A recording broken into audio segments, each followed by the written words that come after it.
రేవంత్ రెడ్డి ప్రభుత్వ అరాచకాలను తాను కేటీఆర్ గట్టిగా నిలదీస్తున్నందుకే సిట్ నోటీసులు అన్నారు మాజీ మంత్రి హరీష్ రావు. సిట్ ఎన్ని నోటీసులు ఇచ్చినా భయపడేదే లేదన్నారు హరీష్ రావు. ప్రజల పక్షాన పోరాడేందుకు బీఆర్ఎస్ సిద్ధంగా ఉంటుందని తెలిపారు. ప్రభుత్వాన్ని గట్టిగా నిలదీస్తున్నామని కక్ష సాధింపులకు పాల్పడుతుందని ఆరోపించారు. కాంగ్రెస్ డైవర్షన్ పాలిటిక్స్ ను బయట పెడతామని తెలిపారు.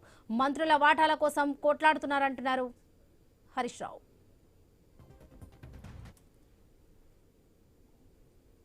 డైవర్షన్ టాక్టిక్స్ నిన్న నాకు సిట్ నోటీస్ ఇచ్చిండు, కేటీఆర్ ఇస్తాడు, వచ్చిందా గట్టే చేస్తాడు. ఎందుకంటే కేటీఆర్ గారు ఒకవైపు గట్టిగా నిలదీస్తుండు, ఇంకొక వైపు నేను అడుగుతా ఉన్నా, సమాధానాలు లేవు. నీ బొగ్గు కుంభకోణంలో నీ బామ్మర్దికే నువ్వు సాయం చేసినావు, నీ సంగతి ఏంటంటే దాని మీద సమాధానం లేదు. సిట్ నోటీసులు పంపుతుండే ఇక ప్రేమలేఖలు. భయపడతాం అనుకుంటున్నావా? నువ్వు ఎన్ని నోటీసులు ఇచ్చినా బిడ్డ నిన్ను ప్రశ్నిస్తూనే ఉంటాం.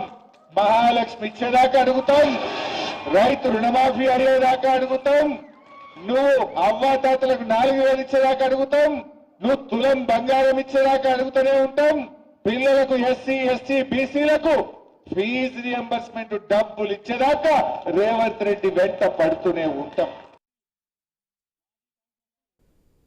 జిల్లాల రద్దు కోసం కాంగ్రెస్ కుట్రలు చేస్తుందని హరీష్ రావు ఆరోపించారు. మెదక్ జిల్లాకు చెందిన పలువురు కాంగ్రెస్ నేతలు బీఆర్ఎస్ గూటికి చేరారు. వారందరికీ గులాబీ కండువా కప్పి పార్టీలోకి ఆహ్వానించారు హరీష్ రావు. ఈ సందర్భంగా మెదక్ లో బీఆర్ఎస్ కార్యకర్తలు భారీ బైక్ ర్యాలీ నిర్వహించారు. కాంగ్రెస్ గవర్నమెంట్ ఉంటే గణపురం నీళ్లు వదలాలంటే జీబులు కట్టుకుని హైదరాబాద్ పోవాలి, హ్యూమన్ రైట్స్ కమిషన్ల కేసులు వేయాలి. 10 ఏళ్ల బీఆర్ఎస్ గవర్నమెంట్ లో గడప బయట కాలు పెట్టకుండా నీళ్ళు వచ్చినాయా లేవా? ఒక్క ఫోన్ కొట్టి పద్మక్క నీళ్ళిడు అంటే ఆడ గేట్లు ఎత్తుడైనా. గడప బయట కాలు పెట్టకుండా 10 ఏళ్లు గణపురం ఆనకట్టకు నీళ్లు ఇచ్చింది బీఆర్ఎస్. కాంగ్రెస్ వచ్చింది, యాసంగి పంటకు నీళ్లు బంద్ అయినాయి. ఉన్నాయా ఈ యాసంగికి నీళ్లు? ఈ యాసంగి ఎండబెట్టేసి క్రాప్ హాలిడే ప్రకటించిండు. యాసంగి రైతు బంధు ఇప్పటిదాకా వాళ్ళే. కేసీఆర్ ఏమో నాట్లకు రైతు బంధు ఇచ్చిండు, రేవంత్ రెడ్డి ఓట్లకు రైతు బంధు ఇస్తుంది. ఇప్పుడు ఎందుకంటే మొన్న సర్పంచ్ ఎన్నికలు ఉన్నాయని ఓట్లకు పైసలు వేసిండు. ఇప్పుడు ఊర్లలో ఓట్లు లేవు కదా, ఊర్లలో బంద్ పెట్టిండి, ఇప్పుడు టౌన్లో సీరియల్ వస్తుండే. ఆయనకే తెలివి ఉందనుకుంటుండు.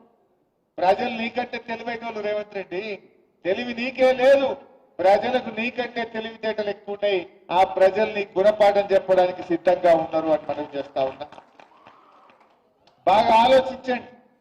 ఇలా మెదక్ అభివృద్ధిలో ముందుకు సాగాలంటే మన బీఆర్ఎస్ అభ్యర్థులు గెలవాల్సిన అవసరం ఉంది. కేసీఆర్ గారు ఎంతో ఆలోచించి కొత్త జిల్లాలు ఏర్పాటు చేసింది. ఇలా కాంగ్రెస్ వాళ్ళు జిల్లాలు రద్దు చేస్తారట. మెదక్లో ఎవరైనా కాంగ్రెస్ పార్టీకి ఓటేయడం అంటే మన జిల్లాను మనం వద్దనుకోవడమే. మన జిల్లా రద్దు చేస్తానన్న రేవంత్ రెడ్డికి ఓటేయడం అంటే మన ఏళ్ళతో మన కన్ను పొడుచుకోవడమే. మెదక్ జిల్లా ఉండాలనా పోవాలా? ఉండాలనా పోవాలా? ఉండాలంటే కారు కోటేయాలి, కాంగ్రెస్ చిత్తుగా ఓడగొట్టాలి. అప్పుడు మన జిల్లాల తెరువు రాడు. మన జిల్లా తెరువు రేవంత్ రావద్దంటే, రేవంత్ జ్ఞానోదయం కావాలంటే కాంగ్రెస్ పార్టీని ఓడించాలని చెప్పి నేను మెదక్ ప్రజలందరికీ కూడా ఈ సందర్భంగా పిలుపునిస్తా ఉన్నా. మెదక్ అయినా, నర్సాపూర్ అయినా, రామాయణపేట అయినా, తూప్రాన్ అయినా 4 మున్సిపాలిటీలు గులాబీ జెండా ఎగిరి తీరాలని చెప్పి కూడా నేను ఈ సందర్భంగా పిలుపునిస్తా ఉన్నా. నాకు నమ్మకం ఉంది తప్పకుండా ఈ 4 మున్సిపాలిటీలు కూడా బీఆర్ఎస్ గెలిచి తీరుతుంది. అసలు కాంగ్రెస్ వచ్చినాక మున్సిపాలిటీల్లో బుగ్గలు కూడా, వీధి దీపాలు కూడా వెలుగుతలేవు.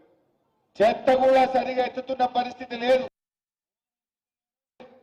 కొత్తగా రోడ్ వేసిన పరిస్థితి లేదు. మొత్తం పారిశుద్ధ్యం లోపించింది. ప్రజలు డయేరియా, అంటురోగాలు, విష జ్వరాల బారిన పడి ఇలా నానా ఇబ్బందులు పడుతున్నటువంటి పరిస్థితి ఉన్నది. ఇంకా గొప్పతనం ఏంటంటే దీనికి మున్సిపల్ మంత్రి రేవంత్ రెడ్డి. ఆయన శాఖలోనే ఇంత దారుణమైనటువంటి పరిస్థితులు ఇవాళ ఈ రాష్ట్రంలో నెలకొన్నటువంటి పరిస్థితి ఉన్నది. నేను మీ అందరినీ కూడా కోరేది ఒక్కటే, దయచేసి అందరూ కలిసిమెలిసి పనిచేయండి. పార్టీలో కార్యకర్తలు మెరిట్ ప్రకారం మా ఫారూక్ హుస్సేన్ సాబ్ ఆయన పార్టీ మనిషి, ఎవరి ముఖం చూడడు. జో జీతా ఉनको టికెట్ మిల్తా. వేరే వాళ్ళు దయచేసి నేను కోరేది ఒక్కటే, ఎవరైనా రాకపోతే కాపాడుకుంటాం. 2 ఏళ్ల తర్వాత వచ్చేది బీఆర్ఎస్ గవర్నమెంటే. తప్పకుండా మార్కెట్ కమిటీలు ఉంటాయి, ఎన్నో అవకాశాలు ఉంటాయి.